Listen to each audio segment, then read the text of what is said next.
The third section is operations, and these are additional things that are specific to your operations above and beyond the services.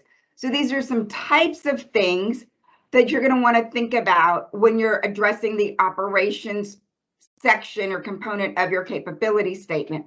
And I hope y'all are enjoying seeing all of the different varieties of capability statements that we're showing you, because the intent is for you to get some ideas, right? Inspiration is a great way for you to think about, oh, I like this one from that one. Oh, I like that one from that one. And really use these ideas to enhance maybe your current capability statement, or if you don't want to have one already, start thinking about things that you want to make sure to include, and if you're going to visually represent that, or if it's going to be all words. Geographic reach is the first thing we're going to talk about in regards to operations. What is your reach? Is it state, local, national, or international?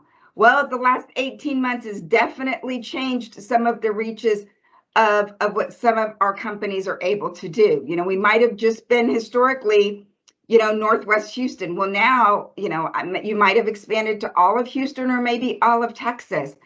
Or if your operations, you know, limit you to a certain area, maybe you go all the way from the Woodlands all the way down to Galveston, but you don't go all the way to Texas, you know, to College Station, to Texas A&M. That's fine. That is fine as well. What you don't want to do is to misrepresent your geographic reach. Alrighty, so think about where you can fully perform at your best potential at your current capacity is what you're going to put for your reach. And you can update this later. Remember, we talked about that as one of the benefits. So what can you do right now?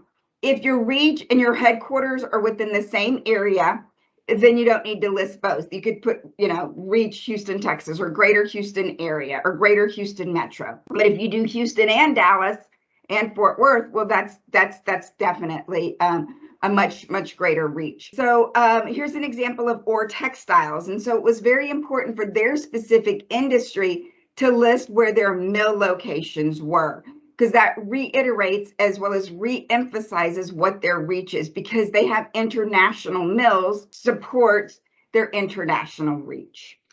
All righty, here's our good friends Accountants on the Go, where they are just in Louisiana, right? And so their geographic reach in person is limited to Louisiana, Mississippi, and Texas, but there are some of their services that they can do virtually. So we went ahead and listed national, but reiterated that it is only virtual. She's not going to get on a plane and fly all across the United States. As your capacity grows, maybe you're going to open up some additional offices, and those additional offices are going to be very targeted.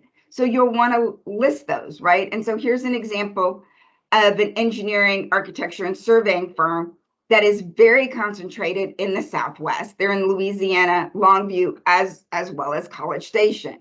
That's where their offices are located. So use your operations as well as your geographic reach to help you with your competitive advantage over your competition.